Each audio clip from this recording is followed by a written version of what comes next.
আসসালামু আলাইকুম। Welcome to Apple inside BD. আজকের টপিকসটি অত্যন্ত গুরুত্বপূর্ণ যে একটা আপডেট আপনি কিভাবে দিবেন এবং আপডেট কি দিবেন কি দিবেন না। আমরা রিসেন্টলি নোটিস করতেছি যে 12 সিরিজের পর থেকে 13 সিরিজ, 14 সিরিজে অনেকগুলো প্রবলেম ফেস করতেছি। যে আপডেট দিলে মানুষের ডিসপ্লে নষ্ট হয়ে যাচ্ছে। কারো হোয়াইট চলে আসতেছে, কারো হচ্ছে আবার চলে আসতেছে। হচ্ছে র‍্যাক চলে আসতেছে। কারো হোয়াইট হয়ে যাচ্ছে, কারো গ্রিন হয়ে যাচ্ছে। কারো এক্সেট্রা, এক্সেট্রা নানাবিধ প্রবলেম ফেস করতেছে।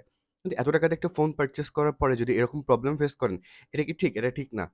তো এর জন্য অনেকগুলো বিষয় আসলে এর পিছে রয়েছে। যদিও বিষয়টা একদম ক্লিয়ারলি বলা যায় না যে এই বিষয়গুলো আসলে মেইন। এর পিছে অনেকগুলো রিজন থাকতে পারে। এক হচ্ছে আপনার চার্জার থাকতে পারে। তারপর Samsung বলতেছি। iPhone বেসিক্যালি হচ্ছে ফোনের ডিসপ্লেগুলো ম্যানুফ্যাকচার করে নিয়ে আসে Samsung এর কাছ থেকে। শুধু Samsung না, Samsung এর পাশাপাশি হচ্ছে BOE আর LG এই ৩ টা কোম্পানি হচ্ছে অ্যাপেলকে ডিসপ্লেটা প্রোভাইড করে। এখন স্যামসাং একটা অনেক বড় কোম্পানি। তো স্যামসাং কোয়ালিটির ব্যাপারে কোথাও কম্প্রোমাইজ করে না। কিন্তু BOE অথবা LG কোথাও কম্প্রোমাইজ করতে পারে। এটা ঠিক এক্সাক্টলি বলা যাচ্ছে না। কেউ বলতে পারেনি যে এক্সাক্ট রিজনটা কি আসলে ডিসপ্লে নষ্ট হয়ে যাওয়ার জন্য। এর পিছে অনেকগুলো রিজন হতে পারে। যেমন যেটা ১ম বললাম যে ডিসপ্লের কোম্পানি। সেকেন্ড অফ অল যে চার্জার, যে আমাদের দেশে আমরা টাকা হলেও অরিজিনাল চার্জার পাচ্ছি কি পাচ্ছি না, এটা আমরা কেউ বলতে পারি না। তো এগুলোর পিছে অনেকগুলো বিষয় আছে যে আপনি চার্জারটা আসলে কত টাকা দিয়ে পারচেজ করতেছেন। আপনাকে যদি কেউ কম টাকায় চার্জারটা প্রোভাইড করে থাকে, চার্জারটা অরিজিনাল কিনা এটা হচ্ছে অনেক কনফিউশন থাকে। তো এটা বোঝার কোনো ওয়ে নাই। যে একটা মাত্র আমি কিছু ভিডিওতে দেখতেছিলাম যে ছোট্ট একটা চিপের মতো আছে। সেই চিপটা দিয়ে হচ্ছে যদি অন করা হয়, চার্জারটাকে যদি অ্যাক্টিভ করা হয়, তো চিপটাতে শো করে যে চার্জারটা অরিজিনাল। বাট এটা 100% রিলায়েবল না। এবং এই চিপটা তো সবার কাছে থাকে না। আপনি আমি কোথায় আছি, চিপটা কার কাছে আছে, খুব অল্প কয়েকটা শোরুমের কাছে চিপটা আছে। তারপর আপনি চেক করবেন কি করবেন না, এটা হচ্ছে একটা বিষয়। তো আপনি অবশ্যই চার্জারটা অরিজিনাল চার্জার ইউজ করার চেষ্টা করবেন।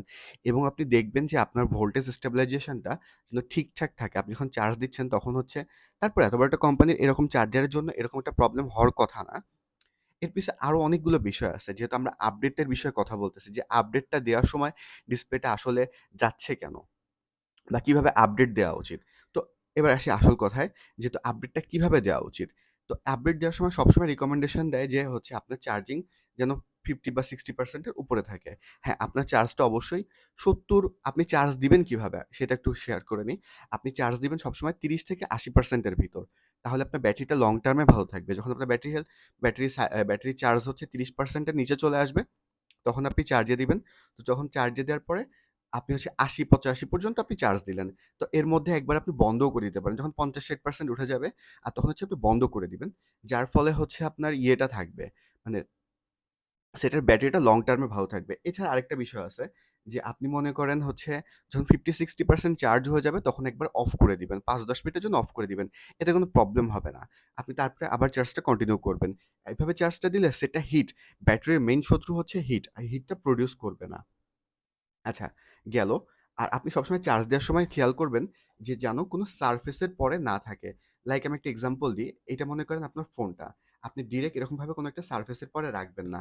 আপনি কোনো কিছুর পরে একটা দিয়ে সেটটা হচ্ছে এভাবে করে রাখবেন। ধরেন এখানে আপনি একটা বক্স দিলেন, সে বক্সটার পরে এটা ধরেন সেটটা, আমার হাতটা হচ্ছে সেটটা। এরকমভাবে করে রাখবেন যাতে হচ্ছে নিচের সারফেসটা ডিরেক্টলি কোথাও টাচ না করে। যার ফলে সারফেসটা গরম হয়ে যায়। তো এই বিষয়গুলো আপনি খেয়াল করবেন। আর চার্জ সবসময় সুন্দরভাবে দিবেন। ৩০-৮০% লং টার্মে ভালো থাকবে এবং সেটের হচ্ছে কার্যক্ষমতাও ভালো থাকবে। যা হোক, এবার হচ্ছে মেইন বিষয় আসে যে কিভাবে আপডেটটা করবেন। যেহেতু লং টার্মে আপডেট আসতেছে 16.3.1 চলে আসছে। আমার ডিভাইসে আপডেট দেয়া আছে অলরেডি। কিন্তু আপনি আপডেটটা করবেন কিভাবে? তো এই আপডেটটা করার পিছনে অনেকগুলো সিস্টেম আছে। প্রথমত আপনি সেটের চার্জ রাখবেন ৭৫-৮০% এর ভিতর। এটুক চার্জ হয়ে যাওয়ার পরে আপনি এরপর ৭৫-৮০% হয়ে যাওয়ার পরে আপনি হচ্ছে এরপর ওয়াইফাই তে কানেক্ট করবেন। ওয়াইফাই তে কানেক্ট করার পর আগে হচ্ছে আপনি ডাউনলোডটা নামাইতে দিবেন। যখন পুরোটুক নেমে যাবে, আপনার হয়তোবা ৩-৪% চার্জ খরচ হবে। তারপর আপনি আপডেটটা দিবেন। এবং হচ্ছে এরপরে আরেকটা মেইন বিষয় হচ্ছে এনভায়রনমেন্টটা। যে সবসময় চেষ্টা করবেন যখন আপডেট দিবেন, ডিভাইসটাকে কোথাও রেখে ডিভাইসটা এভাবেই রাখবেন যেভাবে বললাম, যে একটা সারফেসের একটা কোনো ডিরেক্ট সারফেসের যেন টাচ না করে। কোনো কিছু একটা পরে দিয়ে এভাবে করে রাখবেন এবং রাখার পরে যেন ফ্যান বা এয়ার কন্ডিশন বা যেটাই হোক না কেন, যেটা যেন প্রপার থাকে। দ্যাট মিনস আপনার এনভায়রনমেন্টটা যেন ঠান্ডা থাকে। তো এই বিষয়গুলো মেইনটেইন করবেন। যেহেতু ডিসপ্লেটা চলে যাচ্ছে, এটা হচ্ছে হিটিং ইস্যুর জন্য অনেকে অনেক কিছু ক্লেম করছে। যে হচ্ছে হিটিং ইস্যুর জন্য হচ্ছে অনেকে ক্লেম করছে যে হচ্ছে আপনার ম্যানুফ্যাকচারিং ফল্ট, মানে সবকিছু ডিপেন্ড করে এটা এক্সাক্ট রিজন যারা সার্ভিস করে থাকে তারাও বলতে পারেনি যে আসলে এক্সাক্ট রিজনটা কি। তো আপনি যদি এগুলো মেনটেন করে আপডেটটা দেন, যেহেতু 16 বারবার কেন বলতেছি? বিকজ হচ্ছে আমার প্রথম 13 থেকে শুরু করা আমার ভিডিও, মানে 13 থেকে আমি লং টার্মে আইফোন ইউজ করে যাচ্ছি। তো হচ্ছে আপনি আপডেটগুলো হচ্ছে কন্টিনিউ ভাবে করবেন, ঠিক আছে? তারপরও এবার আসি কিছু মেইন কথায়। যদি আপনি 13 সিরিজ ব্যবহার করে থাকেন, 13 প্রো বা 13 প্রো ম্যাক্স, যেহেতু ডিসপ্লেটা প্রবলেম আছে, আপনার আপডেট না করাটাই উচিত হবে। কারণ হচ্ছে এটা কোনো সিকিউরিটি, এটা সিকিউরিটি আপডেট, ওকে। সিকিউরিটি প্যাচেস আপডেট করে, নতুন ফিচার দেয়। বাট 16 এ চলে আসার পরে 16 থেকে 15 থেকে যখন আপনি 16 এ জাম্পটা করছেন, আপনার কিন্তু ফিচার, যেটা জাম্প করা যে ফিচারটা, ওটা কিন্তু আপনাকে দিয়েই দিছে। এখন হচ্ছে পরের ভার্সনগুলো শুধু পলিশ করতে থাকে, যে বাগ ফিক্স করতে থাকে, পলিশ করতে থাকে, ব্যাটারি ব্যাকআপ। আপনার যদি খুব বেশি প্রবলেম না হয়, এবং 15 সিরিজের পর থেকে, মানে 15 iOS 15 এর পর থেকে আর কিন্তু ব্যাক যাওয়া যায় না। দ্যাট মিনস আপনি যদি একটা পরের ভার্সনে চলে আসেন, সেই ভার্সন থেকে আপনি রিটার্ন পিসি থেকে বা ম্যাকবুক থেকেও করতে পারবেন না। তো এর জন্য হচ্ছে আপনাকে অবশ্যই হচ্ছে বুঝে আপডেট করতে হবে। তো 13 সিরিজটা আপনি ইগনোর করবেন। এছাড়া আমি দেখলাম যে 14 সিরিজে হচ্ছে যারা উম 16.3.1 আপডেট করতে সবকটা পেজ, যারা বাংলাদেশে হচ্ছে ফোন সেল করে, তারা নিষেধ করতেছে যে আপডেট দিবেন না, এবং আপডেট দিলে যদি কোনো প্রবলেম হয় এটা তাদের দায়ভার না। তো হচ্ছে আমাদের ইগনোর করে যাওয়া উচিত। আপনি আপডেট দিলে আপনার যদি ব্যাটারি ব্যাকআপ, আপনি যদি কোনো প্রবলেম ফেস না করেন, আপনি 13 সিরিজ হোক, 14 সিরিজ হোক, যদি আপনি কোনো প্রবলেম পার্সোনালি ফেস না করে থাকেন, তাহলে আপনার আপডেট দেওয়ার কোনো দরকার নাই। তো এভাবে এই বিষয়গুলো হচ্ছে, এই যে ৫ টা বিষয় আমি বললাম, যে আপনি সবসময় চেষ্টা করবেন যে অরিজিনাল চার্জার ব্যবহার করতে। চার্জারটা যেন প্রপার চার্জার হয়। এই চার্জারটা যেন ঠিকঠাকভাবে চার্জ করে। আপনি বুঝে চার্জারটা কিনবেন, এবং হচ্ছে আমি ট্রাস্টেড শপ থেকে কিনবেন। আমি কোনো পেজ রিকমেন্ডেশন করতেছি না, আমি কাউকে প্রমোট করতেছি না। আপনি বুঝে হচ্ছে চার্জারটা পারচেজ করবেন, ১ নাম্বার কথা। সেকেন্ড কথা হচ্ছে এনভায়রনমেন্ট। দ্যাট মিনস আপনার ওয়েদারটা যেন ঠান্ডা থাকে, সবকিছু যেন ঠিকঠাক থাকে। এবং যদি আপনার একান্ত হিটিং সিচুয়েশনে আপনি যদি থাকেন, কথার কথা, আপনি চেষ্টা করবেন যে একটা ছোট একটা ফ্যান ওইটা সামনে রেখে দিতে। তাহলে হচ্ছে আপনার হচ্ছে ছোট একটা ফ্যান যদি সামনে রেখে দেন বা ওইটার দিকে মুভ করে দেন, তাহলে সেটা হিট প্রডিউস করবে না। যদি এসি রুম হয় তাহলে তো আলহামদুলিল্লাহ।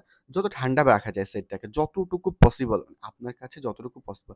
দ্যাট ডাজন্ট মিন পানি দেওয়া যাবে না। তো আপনি হচ্ছে এতটুকু করবেন। তারপর হচ্ছে ব্যাটারি চার্জটা হচ্ছে আপনি ৭০ থেকে ৮০% এর মধ্যে রাখবেন। ৭০ থেকে ৮০% এর মধ্যে রাখলে মোর দ্যান এনাফ। আর হচ্ছে আপনি অবশ্যই ওয়াইফাই দিয়ে আপডেট করার চেষ্টা করবেন। যে ওয়াইফাইতে আপডেট করলে, যেহেতু আমরা যদি মোবাইল ডাটাটা ব্যবহার করি, তখন হচ্ছে সেট অতিরিক্ত পরিমাণে হিট প্রডিউস করে। যে হিটটা যেহেতু ডিসপ্লে ইস্যু হচ্ছে, যেহেতু আপনার নিজের কনসার্নের জন্য এটা বলা, যে আপনি চেষ্টা করবেন, আপনার যদি ওয়াইফাই ফ্যাসিলিটিস না থাকে, সবার নাই থাকতে পারে, সেটা আলাদা কথা। কিন্তু আপনি যদি ওয়াইফাই ফ্যাসিলিটিস থাকে, আপনি যদি ২ দিন পরেও আপডেট দিতে হয়, আপনি ২ দিন পরে আপডেট দিলেন। তবে 13 সিরিজ, 14 সিরিজ আপাতত আপনাদের আপডেট দেওয়ার দরকার নাই। কজ একটা ফোনের প্রাইস লাখ টাকা প্লাস, প্লাস মাইনাস, ঠিক আছে? একটা 14 প্রো ম্যাক্স ৳১.৫ লাখ করে সেল হচ্ছে। তো অনেকগুলো বিষয় আছে। যদি আপনার কাছে পয়সাটা, আপনার যদি মনে হয় যে একটা ডিসপ্লে নষ্ট হয়ে গেলে ৩০, ৩৫, ৪০, ৫০, ৳৫৫,০০০ পর্যন্ত লাগতে পারে। তো এটা হচ্ছে আপনার জন্য, এইজন্য সবকিছু চিন্তা করে আপনার আপডেটটা করা উচিত। এছাড়া সেটে কোনো সফটওয়্যার বা অন্য কোনো প্রবলেম হয় নাই। ঠিক আছে? তো আপনারা যদি এই কটা বিষয় মেইনটেইন করে আপডেটগুলো কমপ্লিট করেন, তাহলে আপনাদের আপডেটটা লং টার্মে ভালো থাকবে। তারপর আপনার বুঝে আপডেট করতে হবে।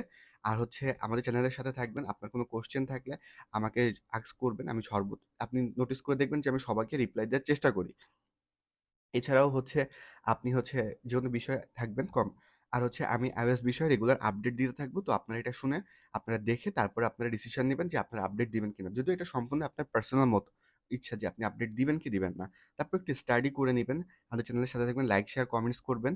তাহলে হচ্ছে আপনি হচ্ছে সাবস্ক্রাইব করে রাখবেন। তাহলে আপনি রেগুলার আপডেটটা পাবেন।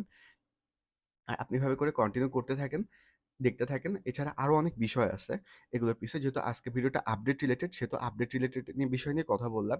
তো আজকের মতো এতটুকুই। Thank you.